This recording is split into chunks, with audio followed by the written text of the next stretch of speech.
आज हम पढ़ेंगे वाक्य।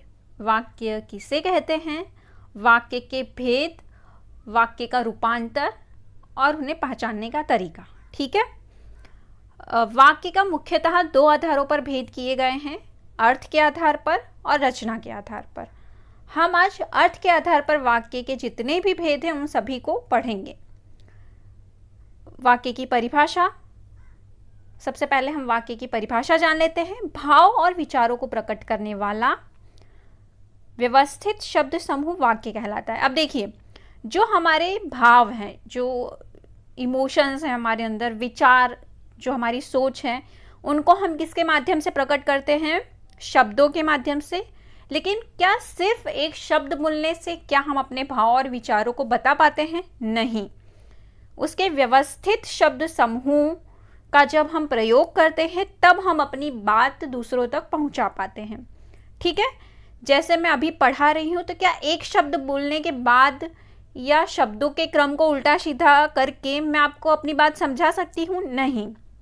उसके लिए मुझे कई सारे शब्द समूहों का प्रयोग करना पड़ेगा। ठीक है। और क्रम में, इसीलिए कहा गया व्यवस्थित शब्द समूह को वाक्य कहते हैं। या फिर मनुष्य के विचारों को पूर्णता से प्रकट करने वाले पद समूह को वाक्य कहते हैं। ठीक है। हम अपने विचारों को तभी पूर्ण रूप से प्रकट कर पाएंगे जब हम पद समूह या व्यवस्थित शब्द समूह का प्रयोग करेंगे। तो इसीलिए वाक्य की परिभाषा क्या होगी? भाव और विचारों को प्रकट करने वाला व्यवस्थित शब्द समूह वाक्य कहलाता है। याद रख लीजिएगा। अब आगे बढ़ते हैं। अब देखिए, अर्थ के आधार पर वाक्य के भेद। अर्थ के आधार पर वाक्य के 8 भेद हैं। कितने? 8। जिसमें पहला है विधिवाचक वाक्य या विधानवाचक वाक्य, फिर निषेधवाचक वाक्य, आज्ञावाचक वाक्य, प्रश्नवाचक वाक्य, विस्मयवाचक वाक्य, संदेहवाचक वाक्य, इच्छावाचक वाक्य और संकेतवाचक। ये 8 ही भेद हम आज अपनी वीडियो में पढ़ेंगे। ठीक है, अच्छे से। और इनका रूपांतर कैसे करेंगे ये भी हम सीखेंगे। तो पहला जो प्रकार है वो है विधिवाचक वाक्य या विधानवाचक वाक्य। ठीक है। विधिवाचक या विधानवाचक दोनों एक ही हैं। ऐसे वाक्य जिनमें किसी क्रिया के होने का पता चले उन्हें विधानवाचक या विधिवाचक वाक्य कहते हैं। याद रखना है, होने का पता चले, मतलब सामान्य रूप से हमें किसी क्रिया के होने का जब पता चलता है तो उसे विधानवाचक वाक्य कहते हैं। जैसे हम पढ़ रहे हैं, ठीक है, ये सामान्य क्रिया है। हेमा कहानी सुनाएगी, गांधी जी सदा सत्य बोलते हैं, गांधी जी अहिंसा के पुजारी हैं। ये सारे क्या है? वाक्य, सामान्य वाक्य, विधानवाचक वाक्य, विधिवाचक वाक्य हैं, जिसमें सामान्य रूप से कोई ना कोई क्रिया हो रही है। जैसे कि अब ध्यान रखिएगा, जिस वाक्य में निषेध, आज्ञा, प्रश्न, विस्मय, संदेह, इच्छा, संकेत ये सब ना हो उसे क्या कहेंगे? विधिवाचक। जिसमें सामान्य क्रिया हो। ठीक है। आगे बढ़ते हैं। निषेधवाचक वाक्य। अब पढ़ेंगे निषेधवाचक वाक्य किसे कहा जाता है। ऐसे वाक्य जिनमें किसी क्रिया के ना होने का पता चले। पहले क्या था? विधानवाचक में क्रिया के होने का पता चले, लेकिन निषेधवाचक में क्रिया के ना होने का पता चले उन्हें निषेधवाचक वाक्य कहते हैं। जैसे आज तुम खेलने नहीं जाओगे, हमने खाना नहीं खाया है।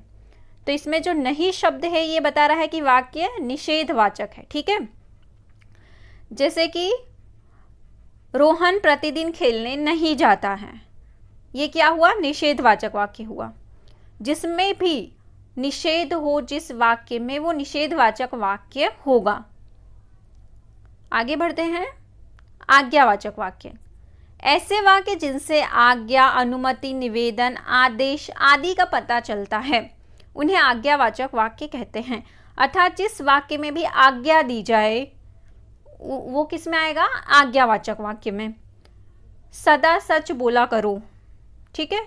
प्रतिदिन आप लोग पढ़ाई किया करो, प्रतिदिन पढ़ा करो, हर दिन अच्छे से खाना खाया करो, सदा तुम सच बोला करो। ठीक है। तो ये सब क्या हुआ? आज्ञावाचक, इसमें आज्ञा दी जा रही है। तुम रोज प्रैक्टिस किया करो, ये क्या है? आज्ञा है। तो जब भी आज्ञा दी जाए उसमें क्या होगा? आज्ञावाचक वाक्य आएगा। आगे बढ़ते हैं। प्रश्नवाचक वाक्य, जिससे किसी प्रकार का प्रश्न किए जाने का बोध हो, मतलब जिस वाक्य में भी प्रश्न करने का बोध हो उन्हें क्या कहा जाएगा? प्रश्नवाचक वाक्य। क्या तुम पढ़ रहे हो?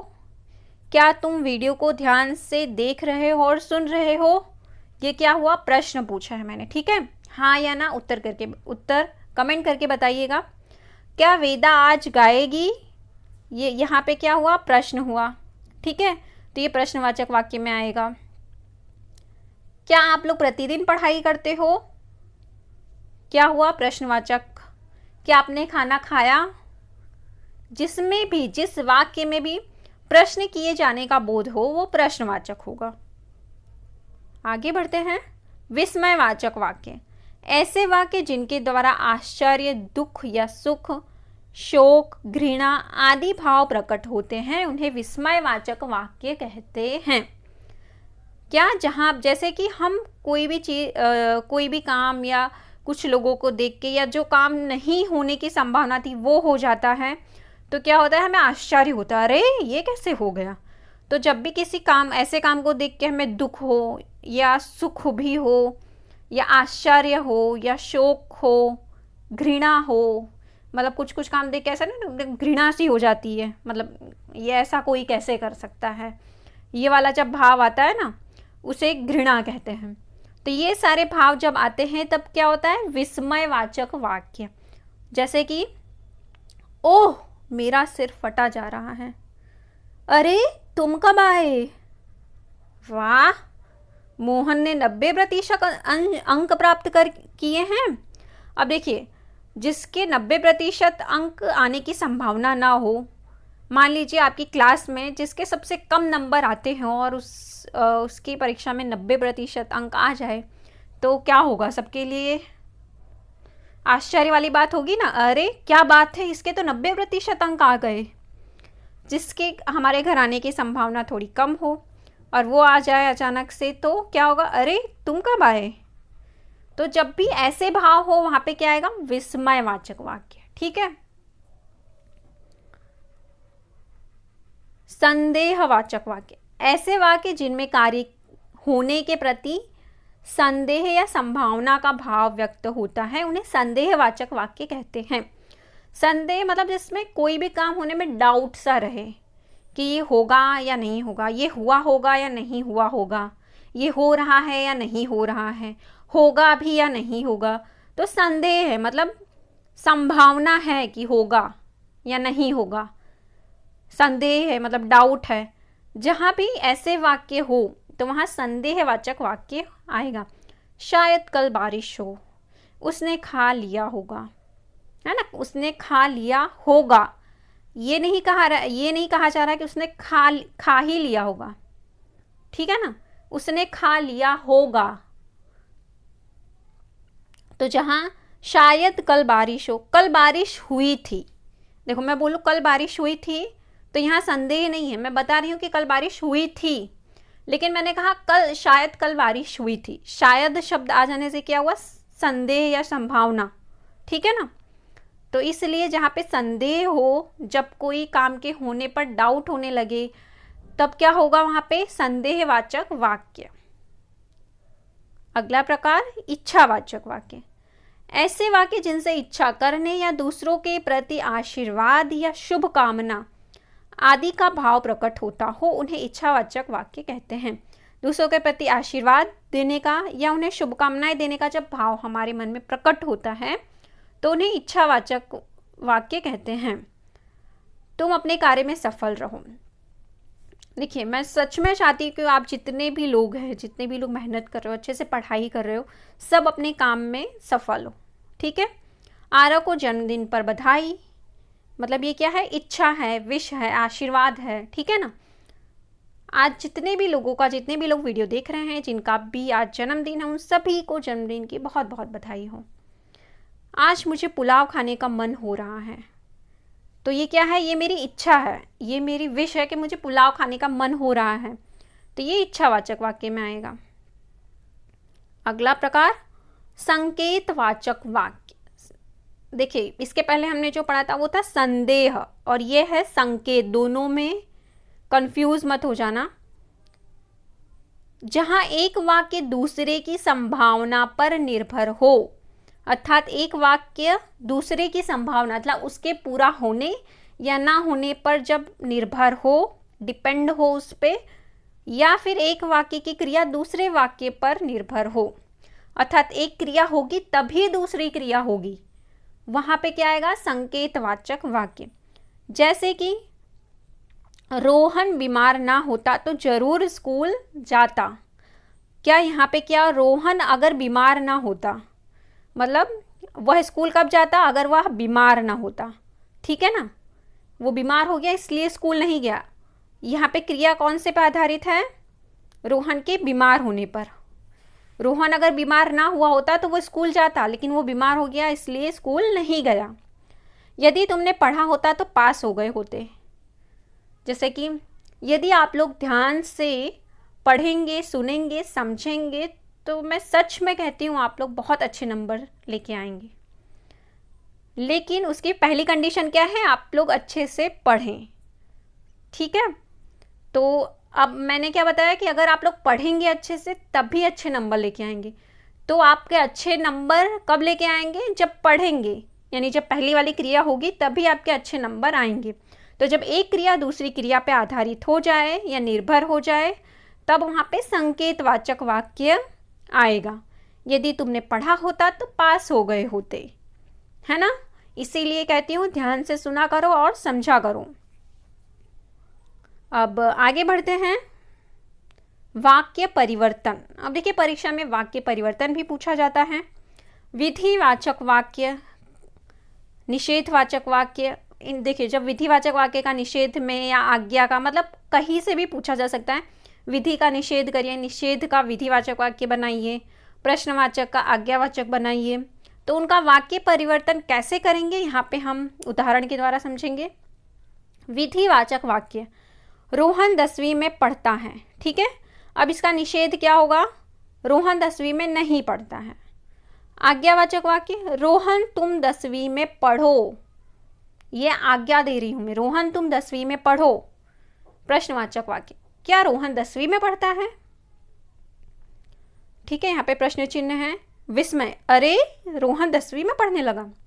जैसे जब कोई छोटा होता है और तब हमने उसे देखा होता है और फिर जब हम उसके थोड़े से बड़े होने पे मिलते हैं तो हमें लगता है कि अरे रोहन 10वीं में पढ़ने लगा, है ना, आश्चर्य होता है ना।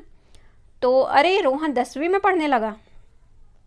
संदेहवाचक वाक्य, रोहन 10वीं में पढ़ता होगा। जब हमें ये ना पता हो कि जब ऐसे बात चलने लगती है या कुछ हो तो हमें क्या आता है मन में, कंफ्यूज जब हम होते हैं कि वो 10वीं में पढ़ता है या 11वीं में पढ़ता है, तो क्या मुंह से निकलेगा, रोहन 10वीं में पढ़ता होगा। होगा मतलब शायद, कंफर्म नहीं है। रोहन 10वीं में ही पढ़ता है ये नहीं कहा गया, क्या है, होगा। होगा जहाँ आ गया वहाँ से क्या हो गया, यहाँ पे संदेह है। इच्छावाचक वाक्य, काश रोहन 10वीं में पढ़ता, काश रोहन 10वीं में पढ़ता, ये इच्छा है। संकेतवाचक वाक्य, यदि अनुमति मिले तो रोहन 10वीं में पढ़े, यानी वो 10वीं में कब पढ़ेगा, जब अनुमति मिलेगी, यानी अनुमति मिलने की क्रिया जब होगी तभी रोहन 10वीं में पढ़ेगा। अर्थात पहली क्रिया पे दूसरी क्रिया निर्भर है, इसलिए यहाँ पे संकेतवाचक वाक्य हो जाएगा। देखिए संदेह और संकेत में आप लोग कंफ्यूज मत होइएगा। संदेह मतलब याद रखिएगा डाउट, जहाँ पे भी डाउट हो क्रिया के होने और ना होने पर वहाँ पे संदेह आएगा। और संकेत जब एक क्रिया दूसरी क्रिया पे निर्भर हो वहाँ संकेत आएगा। उम्मीद करती हूँ कि आप लोगों को ये वाक्य परिवर्तन अच्छे से समझ में आया होगा। अगर नहीं समझ में आया तो आप लोग कमेंट करके पूछ सकते हैं, ठीक है। आगे बढ़ते हैं। आज जो भी समझा है उसके आधार पर MCQ क्वेश्चंस हैं।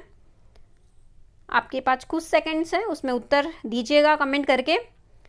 प्रश्न है, संसार में सब सुखी हो जाएं, वाक्य भेद बताइए। निषेधवाचक, इच्छावाचक, विधानवाचक या संदेहवाचक।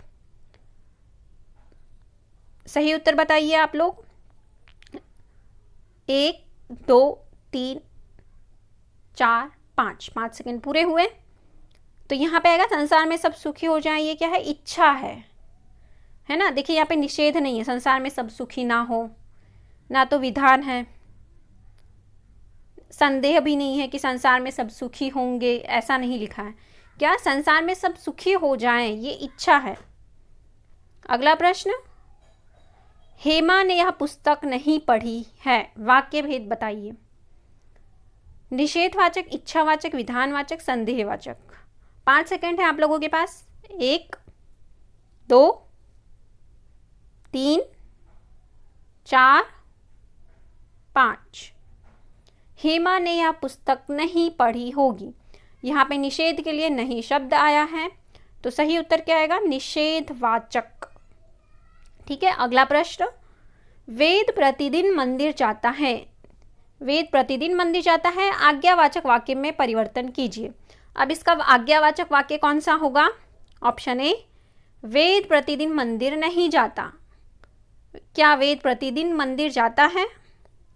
वेद तुम प्रतिदिन मंदिर जाया करो। ऑप्शन डी, शायद वेद प्रतिदिन मंदिर जाता है। अब इसका उत्तर आप लोग कमेंट करके बताइएगा, उसका उत्तर मैं नहीं बताने वाली हूँ। ठीक है। तो वीडियो अगर आप लोगों को अच्छी लगी है तो वीडियो को लाइक, शेयर, सब्सक्राइब, कमेंट करिएगा। वीडियो देखने के लिए धन्यवाद।